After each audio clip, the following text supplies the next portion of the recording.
नमस्कार छात्रों, मैं विवेकानंद झा आप लोग के अपने channel the great learning point में मैं आप लोगों का स्वागत करता हूं। आशा करता हूं कि आप सभी अच्छे होंगे और आपकी तैयारी बहुत अच्छे से चल रही होगी, क्योंकि अब एग्जाम सर पर आ चुका है। तो बिना समय जाया किए मैं आपके साथ अब आगे के कंटेंट की ओर आया हूं। लगातार कोशिश में हूं कि मैं आप लोगों को कुछ न कुछ देता रहूं, हर रोज एक वीडियो दूं, लेकिन पता नहीं कुछ प्रॉब्लम्स हैं, लेकिन फिर भी मैं लगातार आपके साथ जुड़ा हुआ हूं और जुड़ा रहूंगा। वादा है आज जो मेरा कंटेंट होगा थोड़ा सा हटते हुए, मैंने उस दिन वादा किया था कि लैंग्वेज में हिंदी और संस्कृत में आपको जरूर पढ़ाऊंगा और इन दोनों को कमांड करवाऊंगा। तो आज मैं संस्कृत को लेकर के आया हूं। अगर संस्कृत के इस वीडियो को आप लोग ढंग से देखें तो मैं ये जरूर दावा करता हूं कि 15 से 20 नंबर मेरे इस समझाने से आप ले आइएगा। कुछ नहीं करना है, बस वीडियो को देखना है कि क्वेश्चन को कैसे कवर करते हैं, कैसे पकड़ते हैं और कैसे हम आंसर को करते हैं। बहुत सारे वीडियो इससे रिलेटेड आपको मिले होंगे, यूट्यूब पर बहुत सारे वीडियो हैं। मैं ये नहीं कहता कि मैं सबसे बेहतर हूं, पर कुछ बेहतर आपको समझाने की कोशिश मैं जरूर करूंगा। उसको समझिए। जैसा कि आप जानते हैं कि संस्कृत में, ये तो हमारे चैनल का नाम हो गया, पहले यहां से शुरुआत करते हैं हम, द ग्रेट लर्निंग पॉइंट।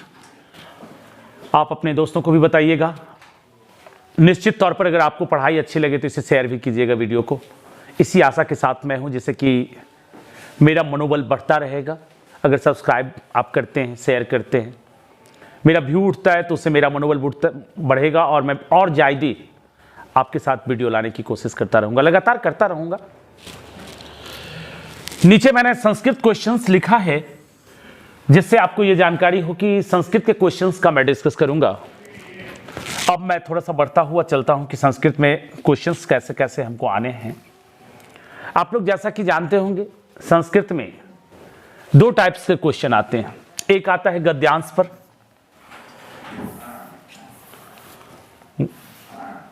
तो एक गद्यांश को मैंने लिया है, जिस गद्यांश के सहारे मैं आप लोगों को समझाऊंगा कि कैसे हमको गद्यांश का अर्थ जानना है। संस्कृत का जो सबसे मेन बेस होता है वो होता है उसके अर्थ को जानना। बाकी चीजें तो आप जान जाते हैं, लेकिन अर्थ को समझने में थोड़ी सी समस्या होती है। अगर अर्थ आप समझ चुके तो पूरा का पूरा कंटेंट आपके समझ में आएगा। पैरागोजी भी इसका बहुत ही आसान होता है। वैसे अर्थ समझने के लिए मैंने एक लकार का वीडियो दिया हुआ है, पार्ट 1 पार्ट 2 में, उसको देखिएगा इस चैनल पर, बहुत अधिक मदद करेगा। और उस लकार का यूटिलाइज हम कैसे करेंगे, अगर दो चीज़ आप संस्कृत में कवर करते हैं तो 90% आपके संस्कृत का काम हो जाता है। दो चीज़ क्या, मैं वो बताता हूँ। पहले इसको समझाने से पहले मैं वो दो चीज़ आप लोगों के समक्ष रखूँ। एक, आप लोग जानते होंगे हिंदी में कारक, कारक का चिन्ह 8 वेद होते हैं कारक के, आपको पता है। कर्ता ने कर्म को करण से, संप्रदान को के लिए, आपादान से। इसका भी एक वीडियो मैं दे रखा हूं, उसे भी देख। अगर आपको पता नहीं हो कारक के चिन्हों का तो उसके वीडियो को भी जरूर देखिएगा। कारक का वीडियो दिया गया है, उसके चिन्हों का प्रयोग देखिएगा। और दूसरा होता है शब्द रूप। शब्द रूप आप लोग पढ़े होंगे। धातु रूप जिसको लकार कहा जाता है, आपका 2 टर्म में मैंने समझा दिया है, उसको एक बार जरूर देखिएगा, बहुत कुछ फायदा होगा। डायरेक्टली लकार भी पूछा जाता है सीटेट में, और डायरेक्टली नहीं भी पूछा गया तो आपको अर्थ समझने में वो बहुत ज़्यादा मदद करेगा।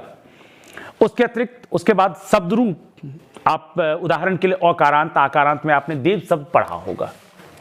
देव शब्द, बालक शब्द, लता शब्द, ये सब, ये मेन बेस है, आधार है संस्कृत का कि अर्थ कैसे लगाया जाए। इस चीज़ को का जिक्र मैं करूँगा अभी समझाने के क्रम में। तो फिलहाल आपका समय अब इतना लिया, मैं समय नहीं लिया, समझाने की कोशिश कर रहा हूं और कैसे कैसे उस पर चलता हूं। तो देखिए, सबसे पहले आपका जो 15 नंबर का क्वेश्चन होता है गद्यांश पर आधारित, एक 9 नंबर का और एक 6 नंबर का। एक गद्यांश बड़ा गद्यांश होता है जिसमें 9 क्वेश्चन होते हैं, 9 मार्क्स का। और उसके बाद छोटे गद्यांश में मतलब लैंग्वेज सेकंड की मैं बात कर रहा हूं। संस्कृत 2 जगह से आप रख सकते हैं, लैंग्वेज फर्स्ट और लैंग्वेज सेकंड। तो लैंग्वेज फर्स्ट में जो रख सकते हैं, तो लैंग्वेज फर्स्ट की बात मैं करता हूं। तो मैं आपको समझा रहा था कि संस्कृत आप 2 प्रकार से रख सकते हैं, लैंग्वेज फर्स्ट और लैंग्वेज सेकंड। अगर फर्स्ट में रखते हैं आप तो 91 मार्क क्वेश्चन से आपको होता है, 91 से 120 तक आपका संस्कृत रहेगा। जिसमें एक गद्यांश और एक पद्यांश पूछा जाता है। तो पद्यांश में 6 नंबर का क्वेश्चन होता है और गद्यांश में 9 नंबर का क्वेश्चन होता है। ये आप लोग अभ्यास किए होंगे, लगातार आपको पता होगा, या प्रीवियस ईयर के क्वेश्चंस को देख रहे होंगे, उसमें भी पता होगा। और अगर लैंग्वेज 2 में हम संस्कृत को रखते हैं तो 2 गद्यांश आते हैं, एक 9 मार्क्स का, एक 6 मार्क्स का, यानी 15 नंबर गद्यांश पर आधारित होते हैं, जिसमें 2-3 नंबर के ग्रामर होते हैं। ग्रामर तो मैं डिस्कस करते करते आपको बता जाऊंगा। सब कुछ प्रत्यय का दे ही दिया है, लकार दे ही दिया है। समास का एक हिंदी का वीडियो है, उससे काफ़ी हद तक आपका सॉल्यूशन हो जाएगा। संधि वगैरह अगर पूछा जाता है और या अन्य चीज़ें समानार्थी वगैरह पूछा जाता है, वो लगातार मैं बताता चला जाऊंगा। आप हमारे वीडियो को वॉच करते रहिए। पर्यावरण का एक वीडियो दिया है मैंने, और भी वीडियो लगातार मैं कोशिश करता हूँ कि आपके बीच तक जितने हद तक हो सके मैं वीडियो शेयर कर दूँ, क्वेश्चन डिस्कस कर दूँ। अब चलिए, तो बिना समय जाया किए मैं आपको आता हूँ। इसमें आज मैंने कोशिश की है कि एक गद्यांश को समझाकर और कैसे उसका अर्थ निकालते हैं, क्योंकि संस्कृत में मेन क्या है, अर्थ निकालना। आप लोग सारे समझदार व्यक्ति हैं, हमारी बात को समझ रहे होंगे। अब एक एक शब्द को मैं क्लियर करने की कोशिश करता हूं। पहले देखिए, ये सूचना को मैं छोड़ता हूं। सूचना तो आप समझते ही हैं, सूचना क्या होता है। अधोलिखित प्रश्नानाम विकल्पात्मक उत्तरेभ्यः उचितमम उत्तरम चित्वा लिखता।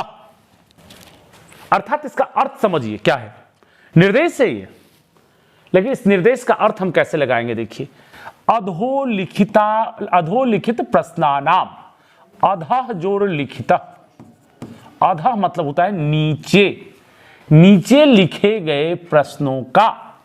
अब प्रश्नानाम से मैंने कहा प्रश्नों का, शुरुआती दौर है, थोड़ा सा मैं समय लूंगा।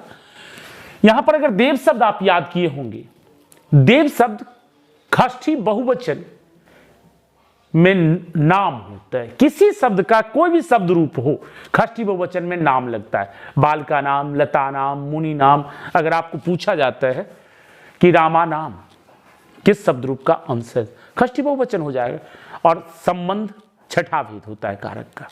संबंध क्या भेद होता है, छठा भेद होता है। अगर आप उंगली पर गिन करके देखें, संबंध कारक का चिन्ह क्या होता है, काके की डारे री नाने नी।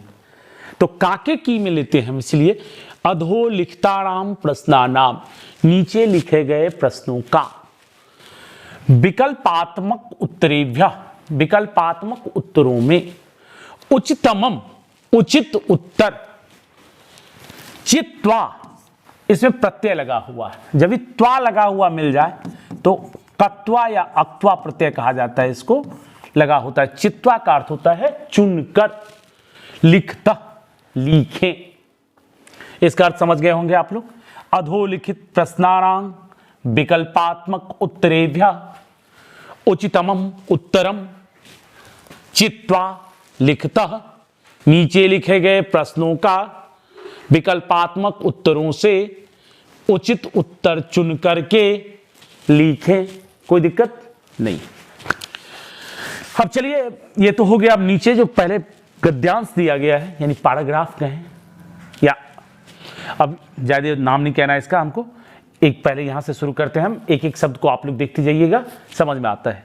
एक अस्मिन ग्रामे, ग्रामे अधिकरण में पर, यहां सप्तमी विभक्ति लगी हुई है। एक किसी गांव में, चत्वारः ब्राह्मण पुत्रा, चत्वारः मतलब 4, चत्वारः मतलब कितना, 4। ब्राह्मण पुत्रा, ब्राह्मण पुत्र, परस्परम मित्र भावेन, परस्पर मित्र भावना से, वसंती अस्मो रहते थे। जब ही लट लकार बहुवचन आ गया, यहां लट लकार रहेगा, तीता अंति लगा हुआ है, इसमें लट लकार प्रथम पुरुष बहुवचन लगा हुआ है। लेकिन अगर यहां रह करके अस्मो आ जाता है तो उसका हम था में प्रयोग लेते हैं।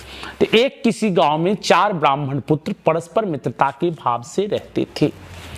तेसु त्रयः शिक्षिता पंडिता च आसन। तेसु, उन सबों में, तेसु का अर्थ क्या हो गया, उन सबों में, त्रया 3, शिक्षिता पंडिता च आसन, शिक्षित और पंडित थे। चौ को बीच में लेते हैं, शिक्षिता च पंडिता आसन, आसीत आस्ताम आसन, आसन था तिथि में जाता है। तो उसमें से 3 पंडित, शिक्षित और पंडित थे। परम चतुर्थ सुबुद्धि नामक, तेषां मित्र बुद्धिमान किंतु शास्त्र विमुखः आसीत्। परम चतुर्थ लेकिन चौथा सुबुद्धि नाम का तेषां मित्र उन सबों का मित्र बुद्धिमान किंतु बुद्धिमान था किंतु शास्त्र विमुख आसीत शास्त्रों से विमुख था अर्थात पंडित नहीं था, बुद्धि था उसके पास लेकिन शास्त्रों का ज्ञान नहीं था। अध्ययनेतु तस्य रुचि एव नासीत अध्ययन में तो उसकी रुचि ही नहीं थी। अध्ययनेतु तस्य रुचि एव नासीत यहां नो आसीत होगा, इसको संधि के कारण क्या बना दिया गया है नासीत। ऐसा शब्द आपको मिलेगा क्वेश्चन में भी, क्वेश्चन में मिलेगा जब ही नो आ गया तो इसका अर्थ हम नहीं में लेते हैं। नो समाचीन अगर प्रश्न बनाए होंगे तो समाचीन मतलब होता है उपयुक्त, ये शब्द बराबर आता है। इन शब्दों को पकड़ना है तभी आप सीटेट के क्वेश्चन को हल कर पाइएगा। अगर संस्कृत के अर्थ को समझ गए तो संस्कृत ऐसा है कि 28-29 नंबर आपको दे देगा, 30 में 30 दे देता है। अगर इसको कोशिश करें और आप पकड़े तो समझने की कोशिश कीजिए। धनस्याभावे एकदातय विचारितम यत् धन के अभाव में धनस्य धन का की धन के अभाव में एक बार एकदा का अर्थ होता है एक बार याद रखिएगा तय उन लोगों के द्वारा विचारितम विचार किया गया यत् जो किमर्थम न किस लिए न नहीं देशांतरम गत्वा देशांतर जाकर के यानी कि अपने देश से दूसरे देश जाकर के वयम हम लोग धनोपार्जनम कुर्मः धन का उपार्जन करें। एवं विचार्य यह विचार करके ते पूर्व देशम प्रति चलितुम उत्सुका अभवन यह विचार करके हुए पूर्व देश के प्रति यानी पूर्व देश की तरफ जाने के लिए उत्सुक हुए। अब हम उम्मीद करते हैं यहां आप लोग सारे कुछ समझे होंगे। एक बार मैं फिर से राउंड लेता हूं। एकस्मिन् ग्रामे चत्वारः ब्राह्मण पुत्राः परस्परम मित्रभावेन बसन्ति स्म। एक किसी गांव में 4 ब्राह्मण कुमार परस्पर मित्रता के भाव से रहते थे। तेषु त्रयः शिक्षिता उनमें 3 शिक्षित थे। शिक्षिता च पंडिता आसन शिक्षित और पंडित थे। परम चतुर्था सुबुद्धि नामक लेकिन चौथा सुबुद्धि नामक। तेषां मित्र उन सबों का मित्र बुद्धिमान किंतु शास्त्र विमुख आसीत बुद्धिमान था लेकिन शास्त्रों से विमुख था। अध्ययने तो तस्य रुचि एवं आसीत अध्ययन में उनकी रुचि नहीं थी। धनस्य अभावे धन के अभाव में एकदात ही विचारितम एकदा अर्थात एक बार उन लोगों के द्वारा विचार किया गया यत जो किमर्थम न किस लिए नहीं देशांतरं गत्वा दूसरे देश जाकर के वयं धनोपार्जन कुर्मः हम लोग धन का उपार्जन करें। एवं विचार यह विचार करके ते पूर्व देशं प्रति चलितुम उत्सुका अभवत यह विचार करके वे लोग पूर्व दिशा की तरफ चलने के लिए उत्सुक हुए।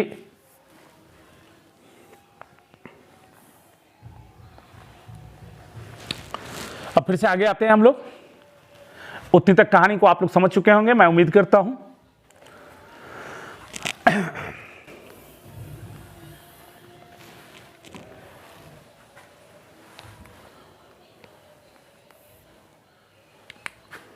यहां देखिए सहसा ए वनस्य मार्गे।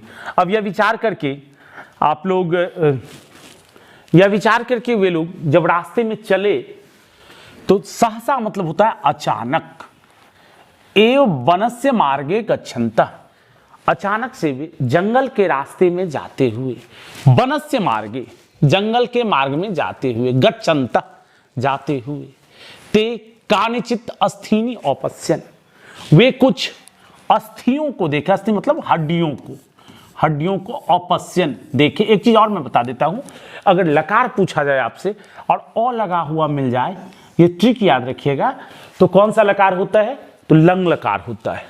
लंग लकार लंग अर्थात भूतकाल। लंग अर्थात क्या होता है? भूतकाल, लंग लकार होता है। तो देखिए, स्वशास्त्र से ज्ञानेन हर्षिता, वे अपने शास्त्रों के ज्ञान से प्रसन्न होकर के एक अवदत्, एक बोला, आह किम अर्थम न वयम स्वाविद्याया परीक्षां कुर्मः, किस लिए न हम लोग अपनी विद्या की परीक्षा करें। अब बुद्धि से तीन रहित था लेकिन विद्वान था, और एक क्या था? बुद्धिमान था लेकिन विद्या नहीं थी। तो ये तीन जो विद्यावान थे, उन तीनों ने अस्थियों को देख करके यह सोचा कि क्यों ना हम लोग अपनी विद्या की परीक्षा करें। एतं जीवं स्वविद्या प्रभावेन अहं जीविं करोमि, इस जीव को अपने विद्या के प्रभाव से मैं जीवित करूंगा। एवं उक्तत्वा, यह बोल करके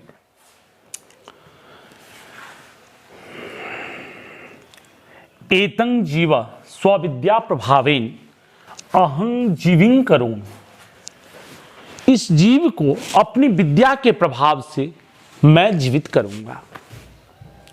एवं उक्त्वा, यह बोल करके सह तस्य अस्थिं संचयम अकरोत्, यह बोल करके उसने क्या किया कि उसके अस्थियों को संचय करने लगा। सह मतलब वह, तस्य अस्थि संचयम अकरोत्, वह उसके अस्थियों को एकत्रित कर किया। तत्पश्चात द्वितीयेन चर्म मांस रुधिर च, उसके बाद दूसरा उसमें चर्म मांस और रुधिर संयोजितम, यानी एक पहले ने क्या किया? अस्थियों को एकत्रित किया, उसके बाद दूसरे ने क्या किया? उसमें चमड़ा, मांस और रुधिर का संयोजन कर दिया।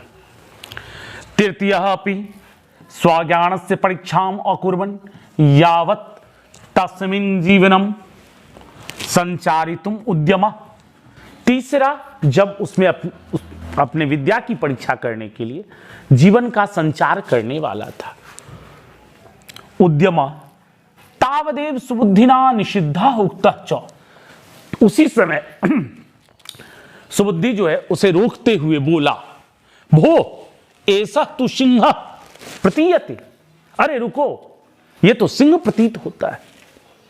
यदि अस्मिन् प्राणान संचार्यसि, यदि इसमें तुम प्राण का संचार करोगे, यानी कि प्राण डाल दोगे, तदा जीवितः भूत्वा, तब यह जीवित हो करके ऐसा अस्मान सर्वान ए मारिष्यति, यह जीवित हो करके, तदा जीवितः भूता, ऐसा यह अस्मान हम लोगों को सर्वान ए मारिष्यति, हम लोग सबको मार देगा। कहा रुक जाओ, यह सिंह है, अगर तुम इसे जीवित कर दोगे तो यह जीवित होकर के हम सबको मार देगा।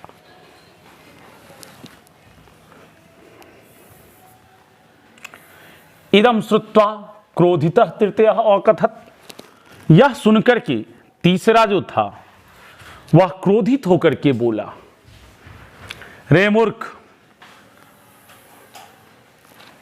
इदम श्रुत्वा क्रोधितः अकथयत तृतीय, इदम श्रुत्वा, यह सुनकर के क्रोधितः तृतीय, तीसरा क्रोधित हो गया और बोला, अकथयत बोला, रे मूर्ख, अहं विद्याया विफलताम न करिष्यामि, रे मूर्ख, मैं अपनी विद्या को विफल नहीं करूंगा। अहं तु एतास्मिन् प्राणान संचारयामि, मैं तो इसमें प्राणों का संचार करूंगा। सुबुद्धि अवदत्, सुबुद्धि बोला, क्षणं प्रतिस्व, क्षणं प्रतिच्छस्व, एक क्षण रुक जाओ, यावद अहं वृक्षम आरोहयामि, जब तक मैं पेड़ पर चढ़ जाता हूं। इत्युक्ता सह वृक्षम आरोह्य, यह कह करके और वो पेड़ पर चढ़ गया।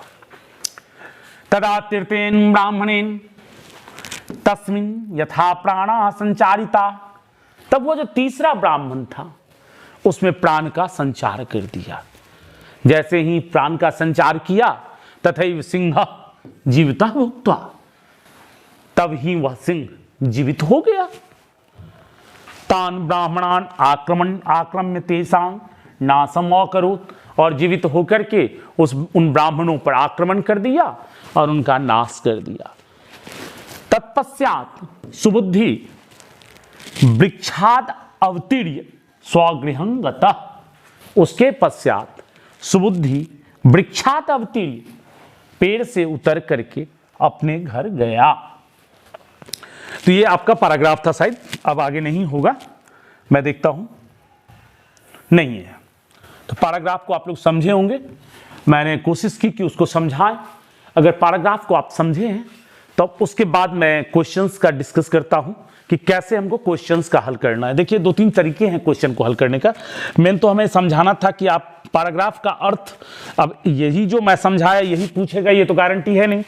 पैराग्राफ तो आपको कोई भी पूछा जा सकता है, जैसा कि आप लोग जानते हैं, लेकिन कोई भी पैराग्राफ अगर हमें पूछता है तो उसके प्रश्नों को हम कैसे पकड़ते हैं और कैसे हल करते हैं, ये अर्थ लगाने का तरीका एक मैं बताया, कुछ नहीं बताया, उसका अर्थ बताया आपको।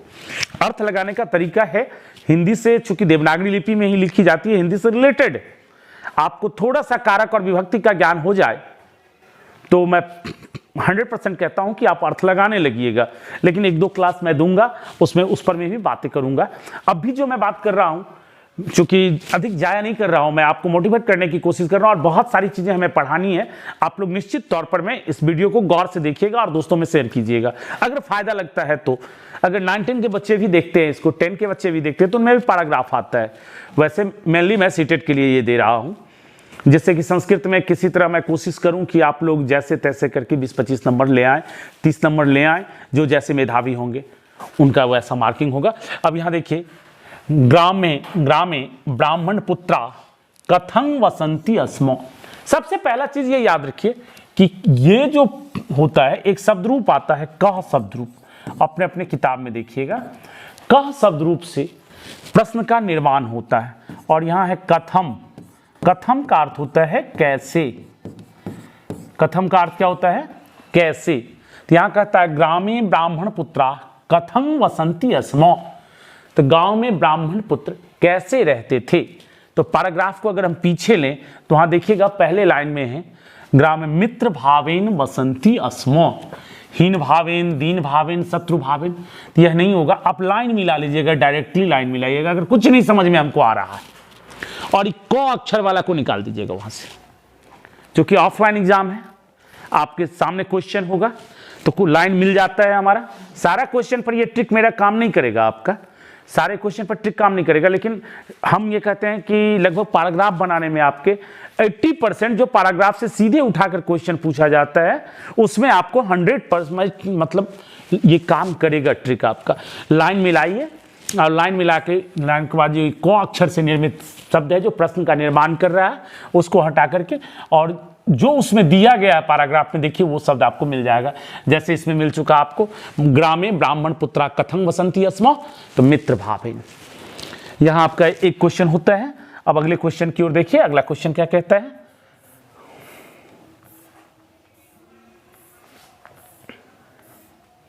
कहानी भी याद होगा, अगर मैं इसका अर्थ कहता हूं तो आप लोग बना भी दीजिएगा, मुझे ये पता है, लेकिन फिर भी मेरा बोलना दायित्व है क्योंकि हम आमने सामने तो है नहीं।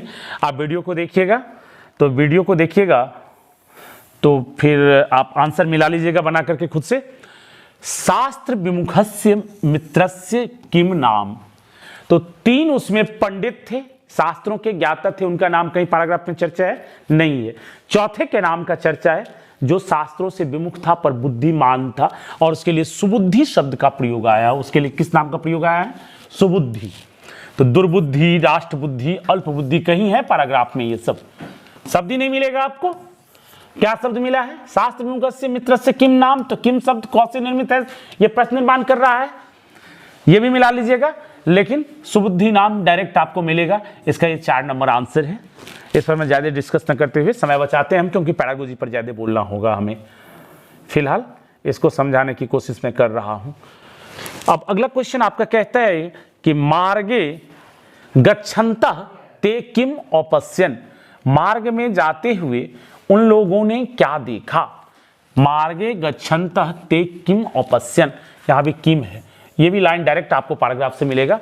मार्गे गच्छन्तः ते अस्थीनि अपश्यन्, ये लाइन मिलेगा, तो लाइन मिल जाता है आपको। दुग्ध पात्राम है, पुष्प भाजनम है, रक्त बिंदुन है, तो यहाँ ये शब्द आपको मिलेगा अस्थीनि। क्या देखे थे? तो अस्थियों को देखे थे, मैंने समझाते वक्त आपसे कहा था। तो इसका 3 नंबर आंसर हो गया। कोई दिक्कत, समझने में दिक्कत हो रही है? नहीं हो रही है। अगर इस प्रकार से आप समझते चलेंगे तो एकदम समझिए कि पैराग्राफ का 15 तो 15 फाइनल है, पैरागोजी का भी 80% क्वेश्चंस आपसे हल हो जाएंगे। मैं जिक्र कर रहा हूं आगे, आप देखिए अगला क्वेश्चन। विचार्य इति पदस्य अर्थः भवति। विचार करके, विचार एक शब्द मिलाइए, विचार। तो विचार के बाद हम देखते हैं यहां पर, मैं शब्दों को देखिए, इस समानार्थी शब्द मैंने कहा था एक ऐसा रहता है, समानार्थी रहता है। तो विचार, विचार करके, विचार करके, विचार करके, इसके लिए दे रहा है विचार इति पदस्य अर्थः भवति। विचार, इति का कोई अर्थ नहीं लीजिएगा, इति समाप्ति में आता है। पदस्य, इसका अर्थ हो जाता है पद का अर्थ। भवति, भवति मतलब होता है होता है, यानी कि विचार पद का अर्थ होता है। तो यहां पर स्पष्ट है, विचार मतलब विचार पद का। तो यहां पर देखिए दूसरा है भोजनं कृत्वा, भोजन करके, हासं कृत्वा, हंस करके, स्नानं कृत्वा, स्नान करके। क्या ये कहीं से आपको मैचेबल लग रहा है? आता है तो हम डायरेक्ट मारेंगे विचारं कृत्वा, आंसर ये होना है। नहीं आता है, थोड़ा सा सोचने वाली बात है। सीटेड पूरा सोच का खेल है। अगर आप थिंकिंग, थोड़ा सा लॉजिक पता है आपको और थिंकिंग ठीक से करते हैं तो सभी क्वेश्चंस में आप सभी पार्ट में, यानी 5 पार्ट है, पांचों पार्ट में आप जैसे भी करेंगे हमारे ख्याल से 130-35 नंबर आपको एग्जैक्टली आएंगे, और हमारे छात्रों ने लाया है। आप गौर से मेरी बात को समझते चलिए। तो विचार का यहां थोड़ा सा थिंकिंग करते हैं तो विचारं कृत्वा, हमको कुछ नहीं आता है, फिर भी इसमें 4 में 4 क्वेश्चन हम अभी तक बना चुके होंगे। बोल मैं रहा हूं, लेकिन मुझे पता है कि क्वेश्चन देखते आप लोग को आंसर आ जाता होगा, क्योंकि मैंने पैराग्राफ समझाया है, ये मेरा भरोसा है। आगे चलिए, इस क्वेश्चन को छोड़ करके हम 5वें क्वेश्चन की ओर चलते हैं।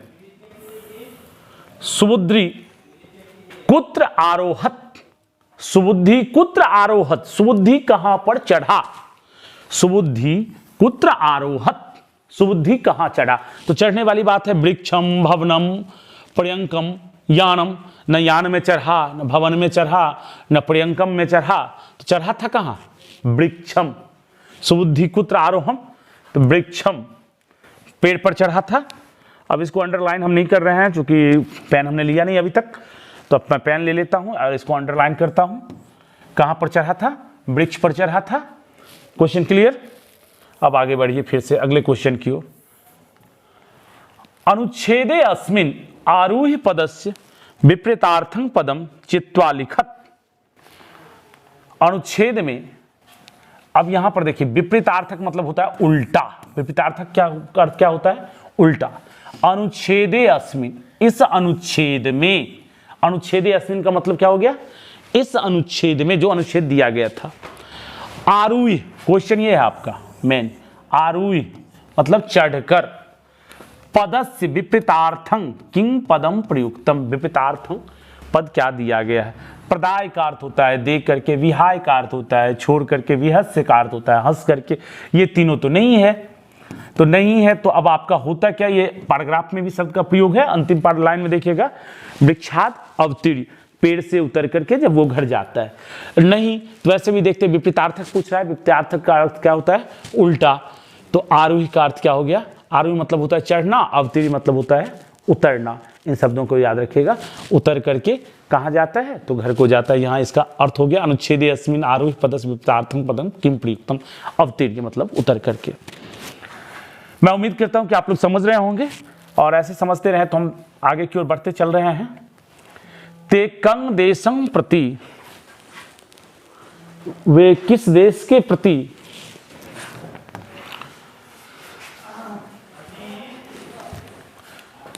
ते कम देशम प्रति चलितुम उत्सुका अभवन। आपने देखा था उसमें पैराग्राफ जब मैं समझा रहा था तो उसमें चर्चा था कि ते कं को हटा दे दिए तो पूर्व देशम प्रति चलितुम उत्सुका अभवन, ये लाइन सीधे मिल जाएगा आपको। वह पूर्व देश के प्रति जाने के लिए उत्सुक हुए। कम देशम तो पूर्व देशम, ये लाइन पैराग्राफ में मिलेगा, आपको ये समझाने की जरूरत नहीं है। उत्तर देशम, पश्चिम देशम, दक्षिण देशम, ये सब जरूरत नहीं है हमको। हम इतना पता है कि मेरे छात्र इतने बेवकूफ़ नहीं होंगे, वो एक बार देख करके पकड़ लेंगे कि पूर्व देशम चले तुम उत्सुका अभवन।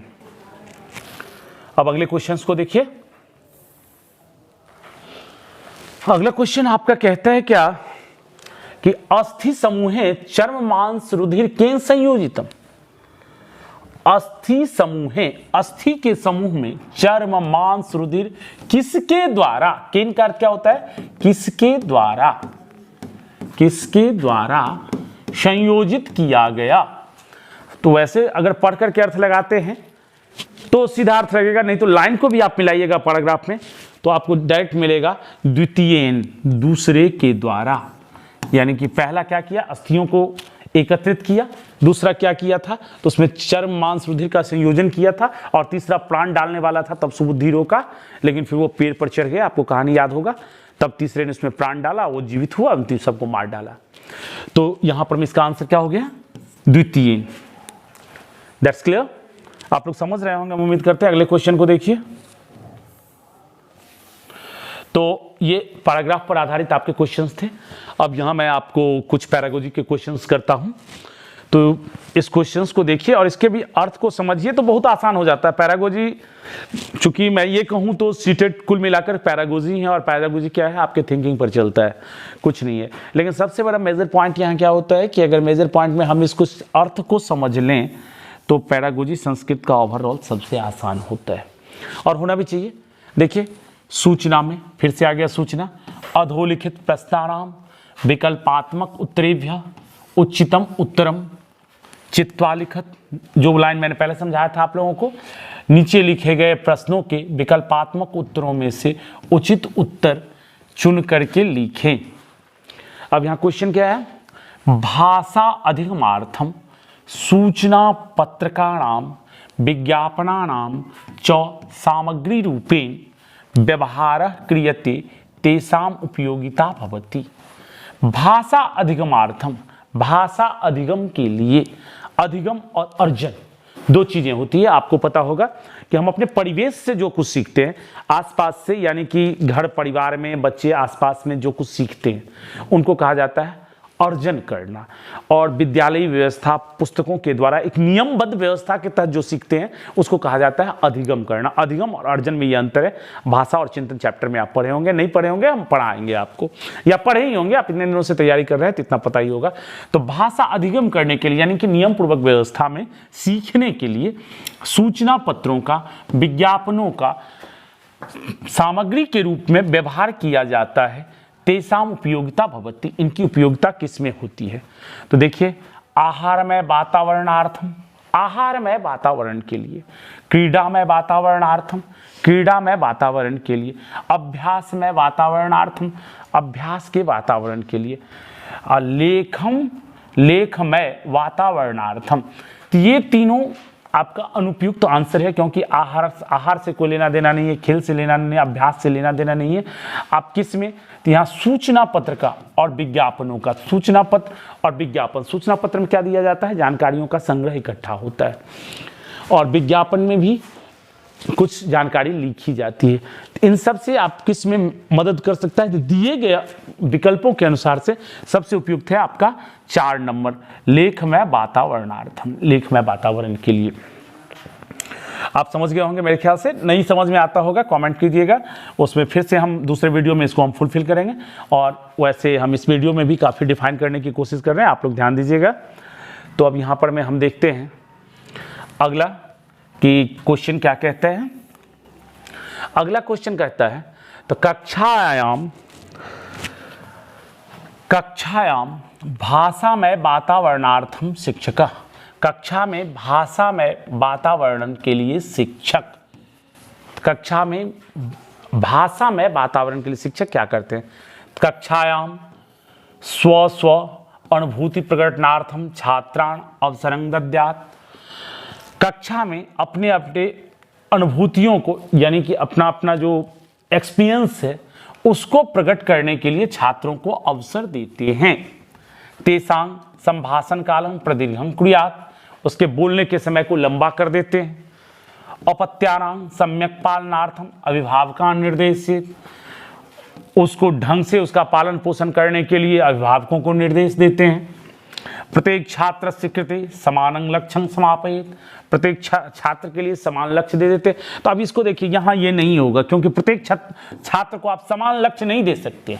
सबकी अपनी अपनी प्रतिभा होती है। सभी बच्चे, अब व्यक्तिक भिन्नता चैप्टर पढ़े होंगे एक पेडागोजी में, तो सब में अपना अपना भिन्नता होता है, चाहे बुद्धि की भिन्नता हो, शारीरिक भिन्नता हो, विभिन्न प्रकार की भिन्नता होती है, सांस्कृतिक भिन्नता हो, पृष्ठभूमि की भिन्नता हो, जो भी भिन्नता है, तो ये सबको एक समान लक्ष्य हम नहीं दे सकते। वहाँ ये गलत हो गया। और क्वेश्चन क्या कहता है, भाषा में वातावरण के लिए शिक्षक, भाषा में कक्षा में भाषा में वातावरण बनाने के लिए शिक्षक क्या करेंगे, तो उनके। और दूसरा कहता है अपत्यानाम सम्यक पालनार्थम, अभिभावक को निर्देश दे कि आप कुछ नहीं कर सकते हैं, ऐसा कभी जवाब नहीं देना है, ये सीटेट में हमेशा याद रखिएगा।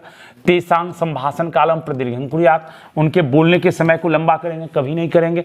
हमेशा कक्षायाम स्व अनुभूति प्रकटनार्थम छात्रान अवसरं दद्यात्, ये बिल्कुल सही होगा। वैसे नेगेटिव पॉजिटिव टैग वर्ड्स में आप देखेंगे कि छात्रों को अवसर देना पॉजिटिव में आता है, हमेशा ये आंसर होता है। क्वेश्चन पॉजिटिव था तो अवसर देना, लेकिन मैं इस ट्रिक की बात नहीं करूंगा। जब भी छात्रों के एक्सपीरियंस को, चूंकि हमारी कक्षा जो चल रही है अभी बाल केंद्रित कक्षा चल रही है, नेशनल कैरिकुलम फ्रेमवर्क के द्वारा, राष्ट्रीय पाठचर्या की रूपरेखा के द्वारा ये निर्धारित किया गया है कि हमारी कक्षा जो होनी चाहिए कैसी होनी चाहिए, बाल केंद्रित होनी चाहिए। तो बाल केंद्रित में छात्र बच्चे स्वयं करके सीखते हैं, तो उनको करने का अवसर देना है हमको। और शिक्षक किसकी भूमिका निभाएगा, तो एक सुगम कर्ता की भूमिका निभाएगा। ऐसा क्वेश्चन भी मिला होगा। टीचर एक मार्गदर्शक हो सकता है, सुगम कर्ता हो सकता है, लेकिन करना किसको है, छात्रों को। कक्षायाम स्व अनुभूति प्रकटनार्थम छात्रान अवसरं दद्यात्, ये इसका आंसर हुआ। अब 11 नंबर क्वेश्चन की ओर चलते हैं, हम देखते हैं क्या क्वेश्चन है। अब अधस्तनेषु कस्य पठन पाठन सामग्री रूपे न्यूनतम उपयोग भवति प्रारंभिक स्तरे। अधस्तनेषु, नीचे लिखे गयों में कस्य मतलब होता है किसका, किसकी, किसके, तो यहां मैं किसका लूंगा। नीचे लिखे गयों में अधस्तनेषु, नीचे कस्य किसका, पठन पाठन सामग्री रूपेण, पठन पाठन सामग्री के रूप में न्यूनतम उपयोग भवति प्रारंभिक स्तरे। न्यूनतम मतलब होता है कम, उपयोग होता है प्रारंभिक स्तर में। तो पहला कहता है पाठ्य पुस्तका नाम, मल्टीमीडिया संगणकस्य, कार्यपत्रिका, प्राकृतिक वस्तु नाम। तो किसका सबसे कम उपयोग होता है प्रारंभिक स्तर में, तो मैंने प्रारंभिक स्तर क्या हो गया, 1 2 3 4 1 2 क्लास जो होता है उसको हम प्रारंभिक स्तर कहते हैं, यानी प्राइमरी लेवल को प्रारंभिक स्तर कहा जाता है। सबसे इसमें प्रारंभिक स्तर में प्राकृतिक वस्तुओं का उदाहरण देते ही हैं, क्योंकि मूर्त से अमूर्त की ओर शिक्षण सूत्र चलता है। मूर्त यानी कि प्रत्यक्ष वस्तु, प्रत्यक्ष वस्तु में किसको लीजिएगा आप, तो प्राकृतिक वस्तुओं को लीजिएगा। कार्य पत्रिका की भी उपयोगिता होती है, पाठ्य पुस्तकों की भी उपयोगिता होती है। सबसे कम जिसकी उपयोगिता होती है तो मल्टीमीडिया संगणक का, यानी कि कंप्यूटर संगणक। एक बार डायरेक्टली 6 to 8 में क्वेश्चन पूछा गया था कि कंप्यूटर को संस्कृत में क्या कहते हैं, यानी संगणक अर्थ से को अर्थ, संगणक यंत्र से को अर्थ भवति, संगणक यंत्र का क्या अर्थ होता है, तो संगणक का अर्थ होता है कंप्यूटर। ये याद रखिएगा, अब लिखने की जरूरत नहीं है, आप लोग समझ चुके होंगे, बार बार मैं बोल रहा हूँ, सुन रहे होंगे। मल्टीमीडिया संगणक का, तो ये याद रखिएगा, इसकी सबसे कम आवश्यकता होती है, ये आंसर नहीं होगा आपका। अब आगे बढ़िए,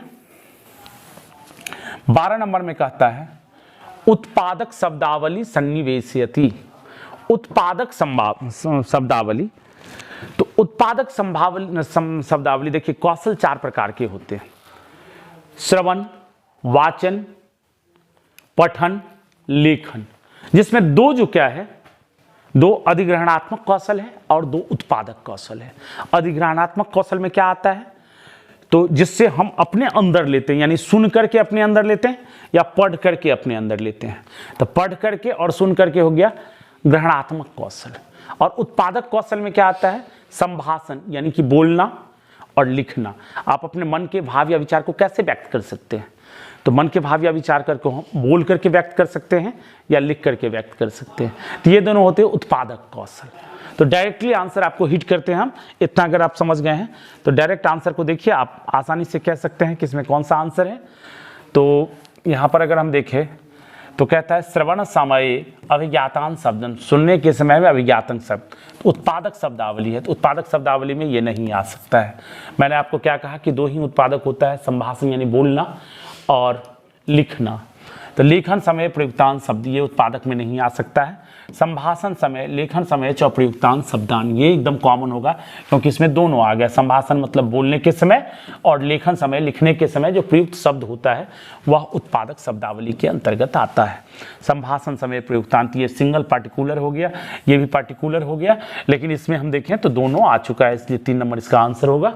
कोई दिक्कत नहीं हुई होगी, मेरे ख्याल से समझ रहे होंगे आप लोग। अब आगे बढ़ते हैं हम। तो 13 नंबर क्वेश्चन हमारा कहता है कि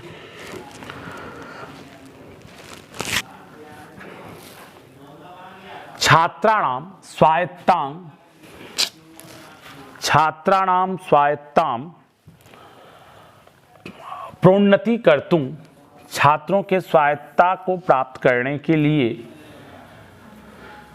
परिणामकारीषु मार्गेषु एकः, छात्रों के स्वायत्ता को प्राप्त करने के लिए परिणामकारी मार्गों में एक है परिप्रश्नम कर्तुम छात्राणां प्रोत्साहनम, कठोर अनुशासन विधि। देखिए निगेटिव वर्ड्स में आता है, कभी भी कक्षा में आपको कठोर अनुशासन का प्रयोग नहीं करना है। आप लोग को जैसा ज्ञात होगा छात्र केंद्रित कक्षा है, इसमें कठोर अनुशासन नहीं होगा। निगदित पाठ्यानाम स्विस्तारं पठनम, दिए गए पाठों को विस्तार पूर्वक पढ़ने से कुछ नहीं होगा, छात्रों के ज्ञान में वृद्धि नहीं होगी। पौनः छात्राणां परीक्षणम, बार बार छात्रों का परीक्षण करने से, परीक्षा लेने से ये भी नहीं होगा। तो यहाँ पर में एक ही ऑप्शन बचता है, ये तीनों अपने आप में निगेटिव टैग वर्ड्स के साथ जाता है और देखने से लगता है कि अर्थ समझने के बाद पुनः छात्रों का परीक्षण संभव नहीं है। निगदित पाठ्यानां स्विस्तार पठनम, दिए गए पाठ को विस्तार पूर्वक पढ़ना, कठोर अनुशासन का पालन करना नहीं होगा। तो 1 नंबर इसका आंसर होना है परिप्रश्नं कर्तुम छात्राणां प्रोत्साहनम। और हमेशा देखिएगा छात्रों को प्रोत्साहन देने की बात जो आती है वो पॉजिटिव में जाता है। संस्कृत में ये सब खासियत होता है, अगर अर्थ समझ में आ रहा है तो डायरेक्ट हिट करेंगे। अगर हमें कहे तो मैं एक बार में इस सबको छांटूंगा और यहाँ पर मैं हिट करूंगा, लेकिन आपकी समझ में अगर नहीं आ रहा हो, वैसे सारे को आ रहा होगा, ऐसी बात नहीं है।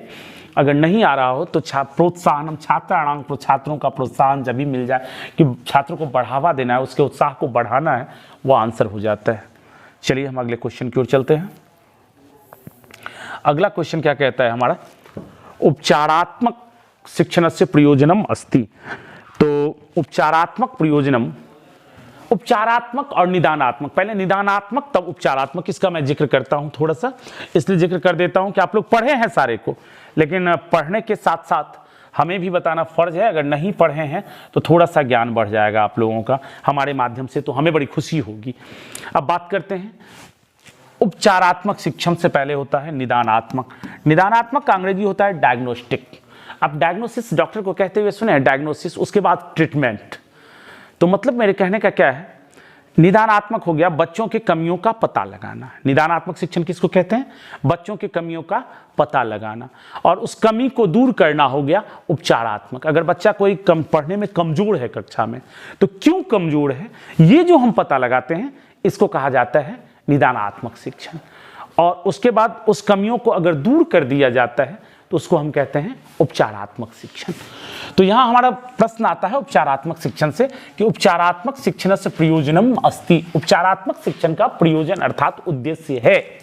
उपचारात्मक शिक्षण का क्या उद्देश्य है, तो प्रतिभवतां छात्राणाम उत्कृष्ट प्रदर्शनार्थम सहयोग, प्रतिभवतां, प्रत्येक छात्रों का उत्कृष्ट प्रदर्शन के लिए सहयोग। दूसरा कहता है विद्यालय समयात अनंतरम अध्ययनम, विद्यालय के समय में दूसरे जगह अध्ययन। छात्राणां त्रैमासिकी परीक्षा, छात्रों का तिमाही परीक्षा। अधिगमे नियक्ताया समाधानम, अधिगम में जो गलतियां होती है, अधिगम में जो त्रुटियां होती है, उसका समाधान। तो आप मेरे ख्याल से अब आंसर पर पहुंच चुके होंगे। थोड़ा सा दिमाग खर्चा कीजिए, तो मैं तो कर ही रहा हूं, मैं तो आपको आंसर दे ही चुका हूं। यहां पर मैं 2 बार हिंट कर चुका हूं मैं, अगर आपने देखा होगा तो। प्रतिभक्ताम छात्राणाम उद्गिष्ट प्रश्नार्थम सहयोग नहीं होगा। यहाँ क्या होगा, मैंने उपचारात्मक शिक्षण का डिटेल आपको बताया था कि उपचारात्मक शिक्षण क्या होता है। तो समझने में जो दिक्कतें होती है उसको दूर करना, पहले तो कारण को जान लिए तो निदानात्मक हो गया, और उसके बाद उसको दूर कर दिए तो कौन सा हो गया, उपचारात्मक। तो इसका आंसर ये होगा 4 नंबर आपका, अधिगमे नियक्ताया समाधानम। That's clear. अब अगले क्वेश्चन की ओर हम चलते हैं।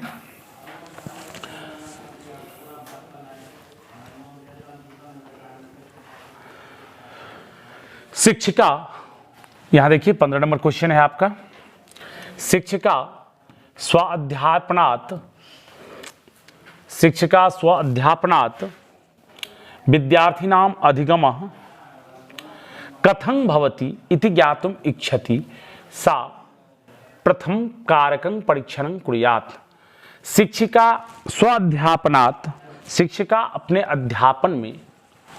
अध्यापन से विद्यार्थी नाम अधिगम कथम भवति, विद्यार्थियों का अधिगम कैसे हो, यानी विद्यार्थी कैसे सीखे, इति ज्ञातुम इच्छति, यह जानने की इच्छुक होती है। सा प्रथम कारकम परीक्षणं कुर्यात्, वह सबसे पहले परीक्षण करती है। इस परीक्षण को क्या कहा जाएगा? अभी कुछ देर पहले मैंने आपसे कहा था कि विद्यार्थी की कमियों को पता लगाने को क्या कहा जाता है, तो उसको कहा जाता है निदानात्मक परीक्षा। तो इसमें ज़्यादा सोचने की जरूरत नहीं है, यहाँ पर मैं ये लगा दी विद्यार्थी को कैसे सिखाया जाए, उसमें कमियां रह गई तो क्यों रह गई, क्या कारण है, ये सब जानने की विधि जो कहलाती है उसको कहते हैं निदानात्मक परीक्षा। वैसे ऑप्शन पर भी ध्यान देते हैं तो सत्रांत परीक्षा जो साल के अंत में होता है, तो इसमें सिखाने से कहीं कोई तात्पर्य नहीं है, इसमें हम ये जान सकते हैं कि विद्यार्थी ने क्या सीखा। रचनात्मक परीक्षा तो नई चीज़ों को करना। पूर्व निर्दिष्ट मानक अनुसारम परीक्षा, ये तीनों परीक्षा की चर्चा है ये भी परीक्षा, लेकिन ये परीक्षा छात्रों की कमी का पता लगाने के लिए है और कैसे हम किस विधि से पढ़ाए जो छात्र सीख जाएगा उस विधि की परीक्षा के लिए है। तो ये आपका 15 नंबर क्वेश्चन था। तो बच्चों यहाँ तक मैंने समझाने की आज कोशिश की है। अगर आपको बहुत अच्छा लगा हो तो वीडियो को लाइक और शेयर जरूर कीजिएगा, जिससे मेरा उत्साहवर्धन होगा। फिर से मैं आपके समक्ष नए वीडियो को लेकर के हाजिर होऊंगा। पहले तो मैं सारे पक्षों को जोड़ रहा हूँ। संस्कृत में थोड़ा सा आज समझाया, पर्यावरण के एक चैप्टर को बताया है, संस्कृत में और भी ग्रामेटिकल पोजीशंस हैं, थोड़ा थोड़ा करके मैं सब दे रहा हूँ। और जहाँ तक हो सकेगा नहीं होगा तो मैं 50-50 क्वेश्चन को लेकर के 150 क्वेश्चंस को कर दूंगा, या एक दिन पैरागोजी एक दिन हिंदी, ऐसे करके कुछ डिस्कस कर दूंगा। और जितना अधिक मैं बता सकूँगा बताने की कोशिश करूँगा। लाइक और शेयर जरूर कीजिएगा, जिससे मेरा उत्साहवर्धन